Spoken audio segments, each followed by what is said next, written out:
Okay, hi camera. All right, so how are you doing? I'm doing okay, how are you? How excited are you for this festival? I'm a little bit excited. No, I'm really excited. Yeah, I'm super excited, of course.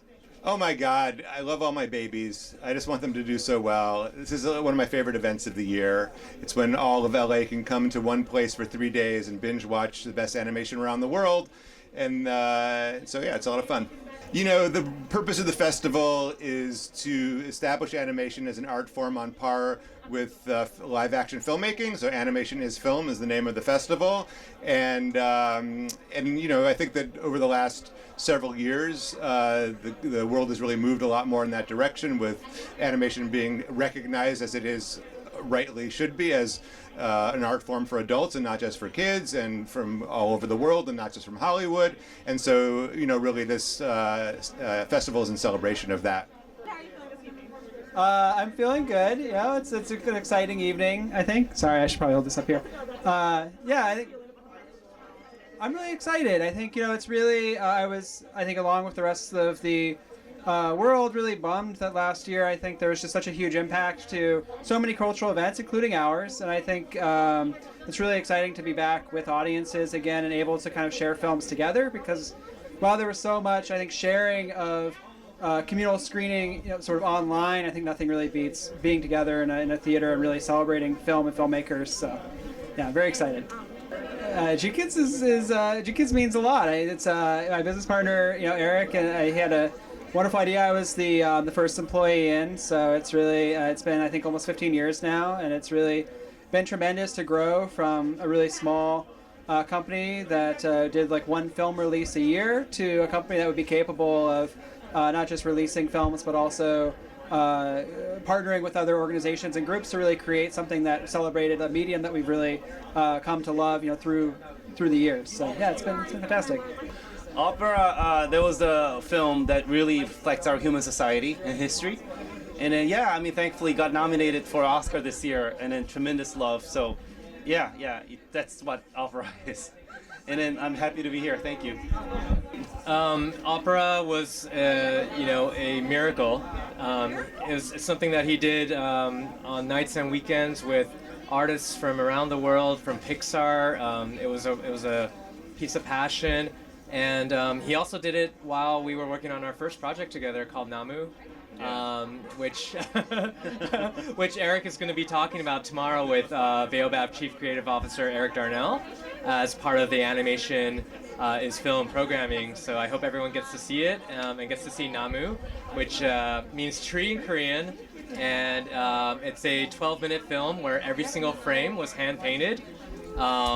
There's no interpolation. It's like we created a stop-motion movie in animation inside of virtual reality. So you guys just went extra and then extra. Yeah. Yes, that's what happened. Yeah. A crazy schedule. Yes. How Yes. exhausted.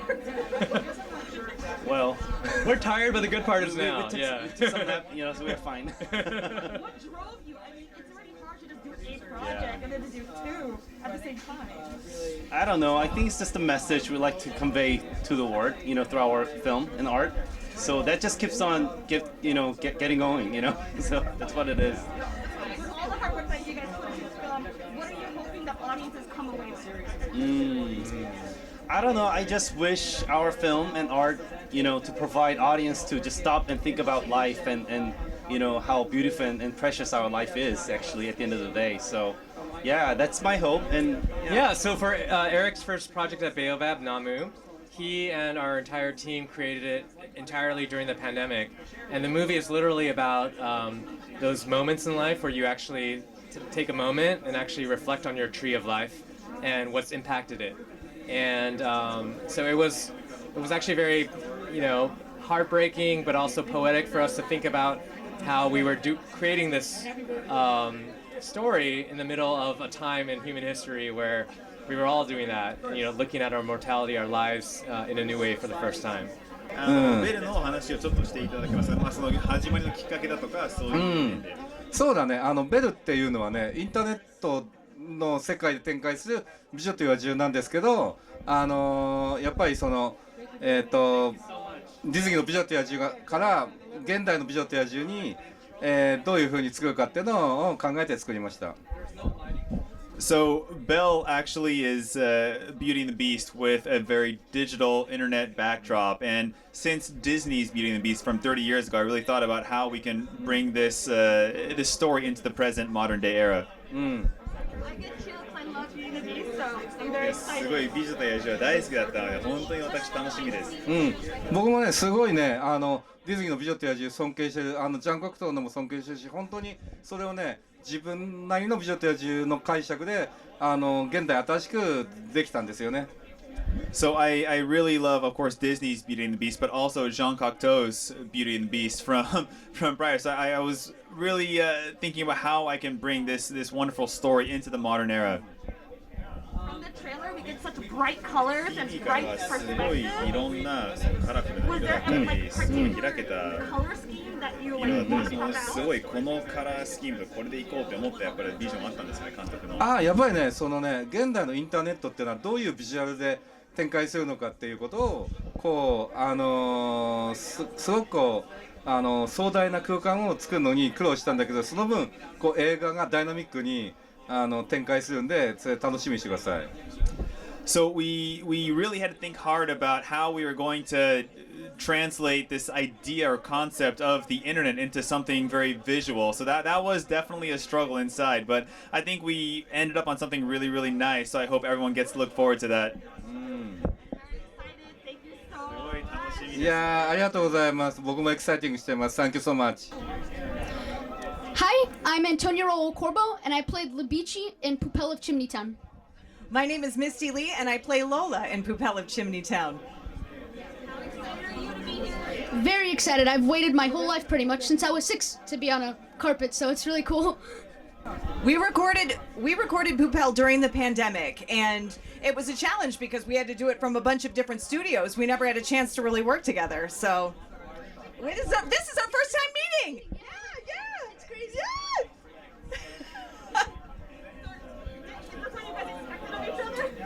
Honestly, Yeah, pretty much. Yeah, absolutely.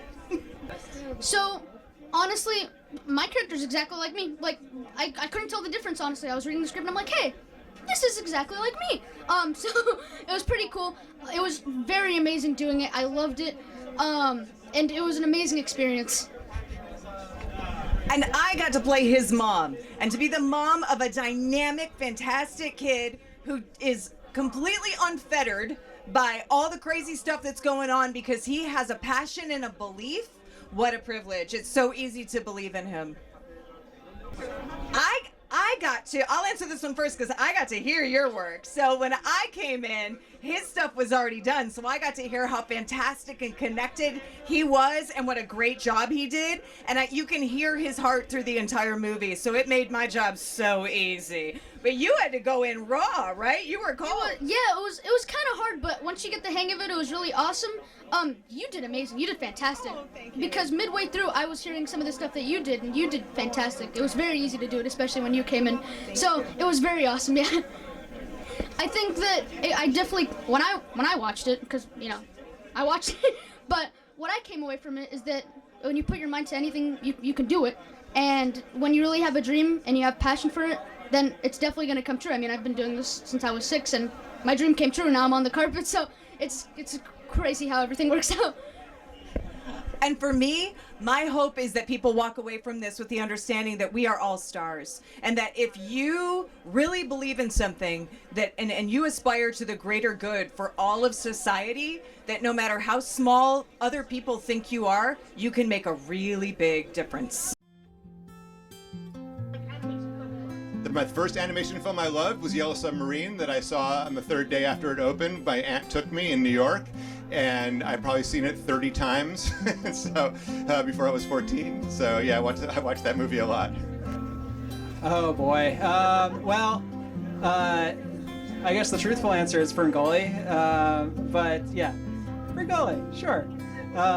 Yeah, which is a perfectly great and wonderful film. A fine film. Yeah. You wanna go first? Oh, sure. Throw me under the bus. Oh, sure. The first animation film that I ever fell in love with, is that what you asked? Like, what was it that really made me fall in love with animation? Oh, goodness. I would have to say it was probably The Little Mermaid.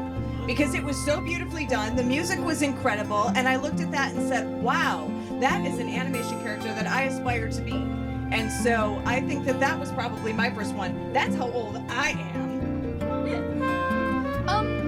It's weird to say. It's for a weird reason, but actually, Naruto is what brought all my friends together before. Oh, yeah. Yeah, so I loved all the fighting scenes, of course. Naruto brought your friends together? What does that mean? So, before we knew each other, actually, we didn't know each other at all. And then I was wearing a Naruto shirt. Someone came up to me, my friend Jackson. We started talking about it. Now, the whole friend group just talks about anime, Naruto, stuff like that. And honestly, I think that it has a very big impact on bringing people together. I really like it a lot.